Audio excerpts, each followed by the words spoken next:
I'm trying to fix my steering wheel. It's weird. Good morning, good morning, good morning, good morning, good morning, y'all. Good morning. Ooh, I don't like that. It'd be so weird when I don't go live in a long time, or when I don't upload a video and then I do it. It'd be so much going on. But listen, listen, listen. Good morning. Happy Thursday. I was supposed to do this I was supposed to go live or upload a video on uh Tuesday, but life be lifing, right? So many things was going on that I never was able to get to it. So I decided to do it this morning while I'm sitting in the car waiting on my daughter to come out for me to take her to work. First I want to say I am okay. I think I haven't uploaded a video in maybe a month. I am okay. Yes, I am okay. I could be better. I have a little, I think I'm going through some things emotionally, but for the most part, I am okay. I still have not worked yet. I still haven't been back to work. I've been publishing books for people that's in prison. That has been a blessing for me in my life, in my household. So that's going good. I'm planning my third HIV awareness event for World AIDS Day right now. That's in December. I'm starting off a little early, a lot bit early. I'm starting off a lot bit early because I want it to be a little different. So I'm gonna be doing a lot of different fundraisers for it. Because I want to. It's like I'm in a group on Facebook with women here in Chicago, and I want to give two people. One person I want to give them $500 for Christmas for to pay a bill or something, right? And then the other person I want to give them bikes for their kid. For they one got a daughter and one got a son. So I need at least $1,000 to be able to do that. 500 for the the um the gift to them. I don't know what to call it. You know, all this is new to me. I'm just starting this stuff, y'all. So I'm learning as I go. So the language I'm trying to get it together. So I want to give one person $500, and the other person I want to give bikes for their children for Christmas. So I don't really know how much bikes cost, but today I'm going to go online and see how much bikes cost. But I'm just saying roughly around maybe $1,000 for that, and then I need like supplies and stuff like that, book bags and educational things and all the stuff for the event. So I'm going to be doing a lot of different fundraisers starting next month, but I'm just getting all this stuff together right now. So I'll be doing more videos on that moving forward. But today I decided to tell y'all the story. I don't think I told this story yet. Maybe in my books I did, but I wanted to talk about it because it really was like, the other day was like a trigger for me, with it being the 4th of July. So I wanted to just share my thoughts with it versus where I was when I told my daughters I was HIV positive and where I'm at now with my daughters. So it was years and years ago. I can't even remember how long ago it was. I think my younger daughter was 9. So she's 16 now. So maybe 7 years ago, maybe 7, 8 years ago. Oh my God, that was a long time ago. Um, it was around 4th of July. And I remember usually 4th of July, I always used to get flag shirts, matching shoes, fireworks, all these different things. But this particular year, I did not do any of that because I had just started taking medication and I was really, really sad. I think that's when my sadness really started to show. I always was sad anyway, but I was still going to work. I was still getting up. I was still doing things and all of that. But this time of my life, I was, whew, this time of my life, I was really, really, really sad. I had just started taking medication. If y'all know, y'all may not know.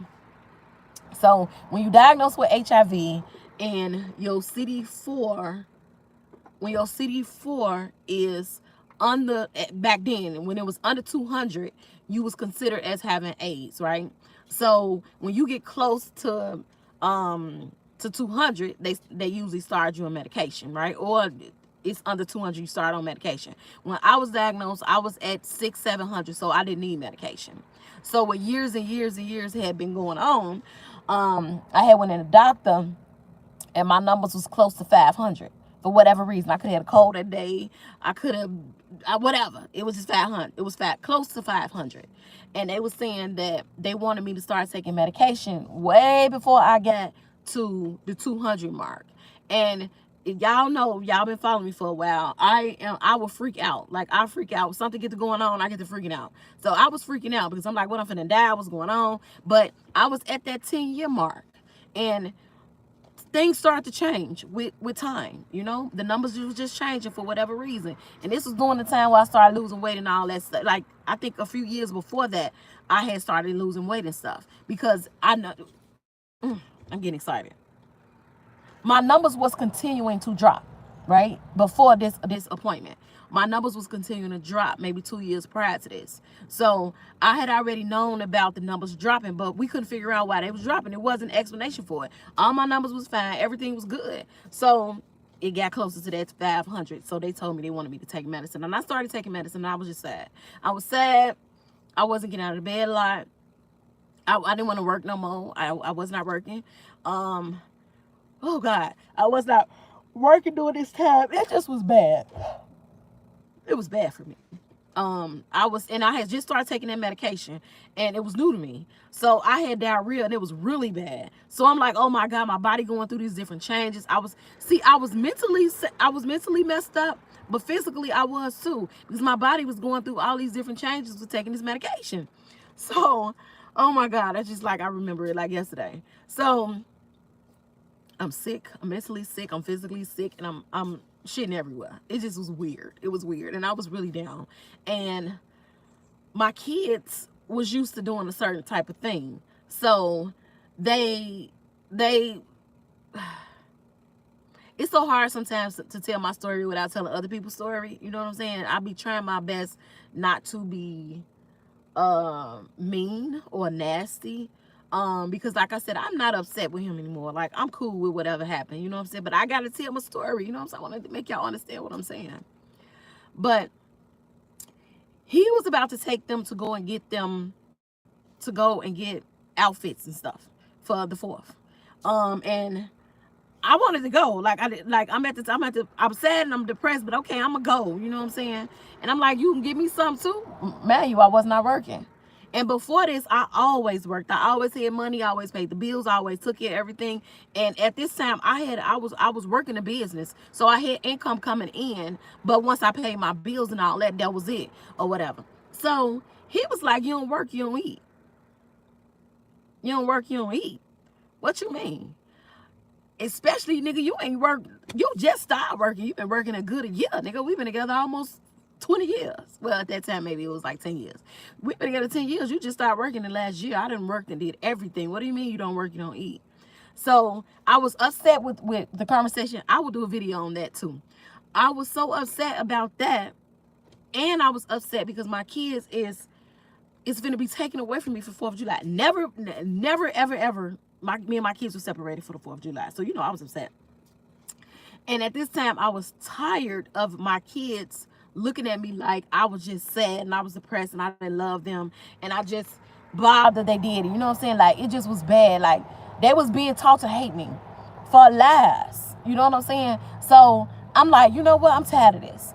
If my kids gonna hate me, and it's so crazy, I'm gonna do another video on that too. Remind me to do a video on that, y'all. Because y'all please put in the comments. If y'all make it to this video, it's 9 minutes. Please put that in the comments. So anyway, so I put my kids to the side before they got off of work.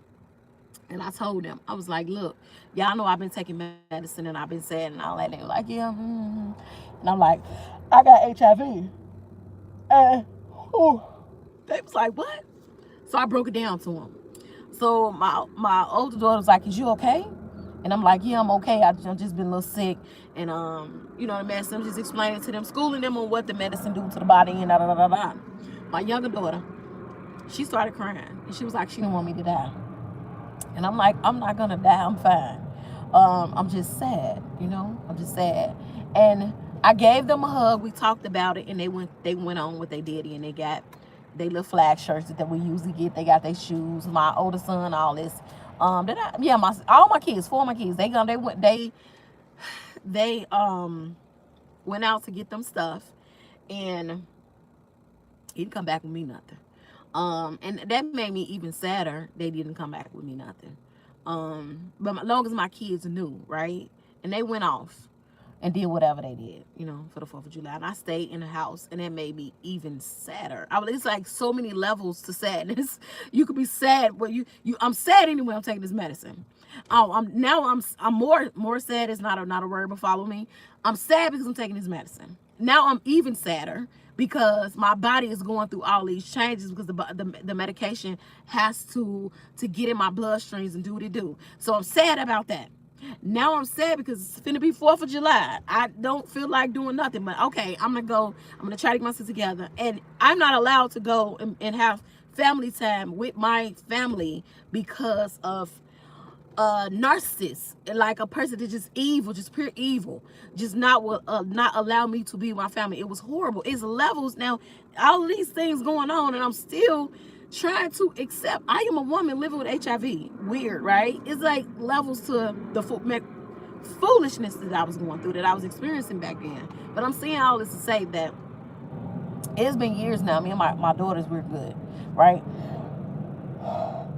My younger daughter, the one that cried when I told them, she always come in my room and she asked me, "Did you take your medicine?" And somehow I don't had been took the medicine for whatever reason. I'm like, "No, I took medicine," and it's been going on a few months because y'all know I'm diabetic. I'm diabetic. No, I'm not. I'm not diabetic. I have high blood pressure, right? So I take high blood pressure pills and I take my HIV meds. So if I get the hollering or they sense that I'm stressing, the first thing, you take your medicine, and I'm no. So she like, "Ma, you keep on. I take your medicine. I'm gonna get you one of them little pill bottles." She actually said this yesterday. "I'm gonna get you one of them little pill bottles or whatever." That's what. Then the one daughter, that one daughter, that's where we at. She always just make sure I take my medicine or whatever. My older daughter, we really don't have talks about HIV much, but it's one thing, they always tell me that they're proud of me with who I am now. My kids saw me at my saddest, like maybe the saddest I probably have ever been in my life, and not knowing why I was sad, and then learning why I was sad, and then now years and years later, and I am surviving. I have not survived. I am surviving. Actually, I have survived, but I'm continuing healing. And they see that. They see everything that I'm doing. Not what I'm doing as far as my advocacy, my nonprofit, my business, but they see the behind the scenes of their mother preparing to do all these different things and stressing and depressed sometimes still, because I truly believe that we all suffer from depression in certain ways. But you learn how to deal with it. You learn how to cope with it, and you don't let it get you too down, right? So, long story short, oh shoot, I've been up since about 5. Long story short, me and my kids, me and my daughters are fine. I did a video about my son before, and I'm gonna do a video too about my younger son, my last son. Me and him, we have not had a real talk about HIV, but the talk that we did have when he was maybe around 4. I'm gonna do a video on that. It's cute. It's the cutest thing ever. But for the most part, me and my daughters, we're fine. They are my number one supporters. And also, y'all know that me and my kids, we have a collaboration book that we did together, HIV Thoughts, where they express their thoughts on HIV or whatever. It's like absolutely amazing. I'm gonna actually put it in the descriptions here if you guys want to support and read me my kids' book. It's just interesting to hear the kids talk about what HIV means to them. So I wrote 12 poems. And then I'm sorry. I had a section after my poems where I said, "What do HIV mean to you?" And then my kids, all 4 of them, they made a poem. And the reason why I said this section is the reason why I made the section, "What HIV mean to you," is because when I went public with my HIV status in my car, I like talking to my car, in my car almost 4 years ago, I started it out saying, "What do HIV mean to you? What do HIV mean to you?" So I thought it would be good to mimic that in a sense. And plus the book was dropping on World AIDS Day, which the day that I originally went live with my HIV status. So for my kids to say what HIV meant to them at that time, that was really really amazing. Even my son, he was 9 then, he did his little poem. He's like so cute to me. But another reason why I decided to do this video is because I know there's a lot of people that's HIV positive and they have not told anybody. And I just want to highlight the things that has happened to me and me disclosing my status. I have to change the title to this message too. I mean, this video, because I said telling my daughters I'm HIV positive, but I actually said stuff about me being abused too. So I have to change it. But listen, there's a lot of people that's HIV positive, and there's a lot of people that's in secret with their HIV status. And I know it's hard, right? Because I talk to a lot of people, and y'all know I counsel people too. A lot of people reach out to me for one-on-one sessions, right? I'm not a counselor. I didn't go to school for it. I just call it, let me say, workshops, right? But I talk to a lot of people, and it's a struggle. It is a struggle with disclosing. Maybe I should write a book about it. It's a struggle with disclosing your status. But listen to me. Listen. It's not all bad. Certain situations, it may be bad. And that's okay. But in certain situations that it will not be bad, and I truly believe it's with your kids. If nobody else in the world accepts you being HIV positive, I truly believe your kids, if not nobody else, will still love you in some type of way. Maybe they will not understand you, because I'm misunderstood with my kids. And I'm actually gonna write a book about parenting. How, I don't know how to word the book, but I'm gonna write a book about it, because I've went through a lot with my kids, and I'm still going through things with them now, with them being older. Because when they was sad, when I was sad, depressed, and going through my emotional situations, I wasn't a good mother, you know. Let me change that. I was a good mother, but I was emotionally detached, right? I was not helping with homework. I was not doing certain little things I could not do because mentally I was not there for whatever reason. I'm not making excuses for myself, but that's just what it was. And now, because of the things that I did not do, and that me not being available, sometimes it's making me sad. For me, because I was going through what I was going through with my HIV status, and me going through, I wasn't strong enough to set that to the side and be a parent at times. And now that they're older, I have issues with them because of me not being available. And now me trying to restore my relationship with my kids. Because keep in mind, I have only been with my kids by myself for 4 years. Yeah, 4 years. Before that, we was a family, and they was in the sense of being brainwashed. So now I'm being brainwashed and believing that I got to do another video on this. I'm like going too far into this, but thinking that I was just sad and just a bad person.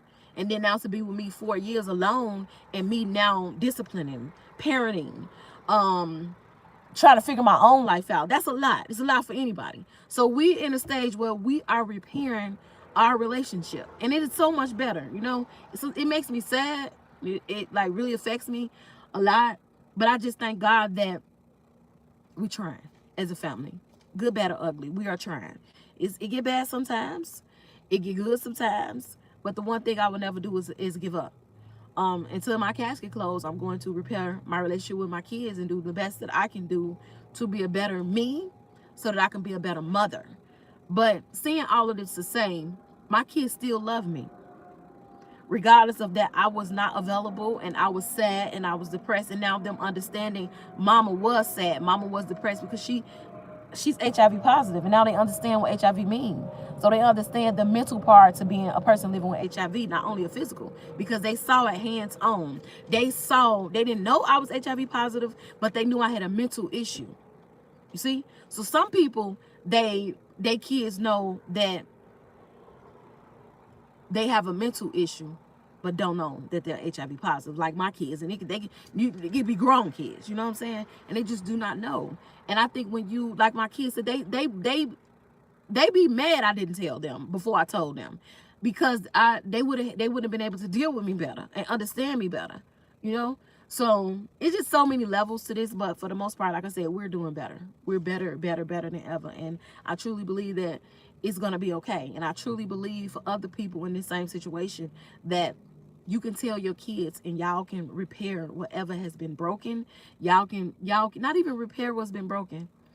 Y'all can start living for today. Like today is the first day of the rest of all of our life. And if you choose to tell them today, you can go in a healthier, better direction today. I just think I'm glad I told my kids. You know, it's one thing to the world to know that I'm HIV positive, you know, and what I do for people in the world, and that's fine, you know. I enjoy what I do. It's a struggle sometimes, but sometimes I don't know what to talk about. I don't know what videos to make. I don't know what to say to make you guys feel better or inspire y'all. So sometimes I just do stuff off the top of my head. But with my kids, the better I become, the better I am for them. And that's important to me. And I really truly pray that other people can experience the love from their kids. People that's HIV positive, they can. My son is texting me now. He said good morning. He said good morning with heart. Um, Love covers a multitude of sin, and love is unconditional. And I know everybody, kids may not love them unconditionally, but it's worth a try. You free yourself. You will be free, especially with your kids knowing it's just a different type of flavor. But anyway, I'm getting emotional and I'm gonna go. I'm gonna make another video, maybe in the next few days. I can't make promises. In the next few days, when I'm gonna tell what the conversation I had with, what we as a family had with a 4-year-old, talking about HIV, and he's 10 now, and me and him still have not had the HIV talk, but he know that I'm HIV positive. I'll be glad when me and him try to talk, but I know that he's still a kid. He really don't understand. So I'm gonna do a video on that. Y'all enjoy y'all day and listen. Listen, today is the first day of the rest of your life. And it's okay to begin again. If you are whatever day you watch this video, whatever time, but I'm making this video in the morning. So whenever you make the video, that day, today is the first day of the rest of your life. And it is okay to begin again. If you are alive watching this video, that means that God gave you grace and mercy today. You can start over. Everything from yesterday is no more. You have today. It is okay to begin today feeling better, doing better, making better choices, loving on yourself, forgiving other people. You can do that today and it'll be okay, right? It's okay to begin again. I'm serious. It's okay to begin again. Don't ever forget that. Y'all enjoy y'all Thursday.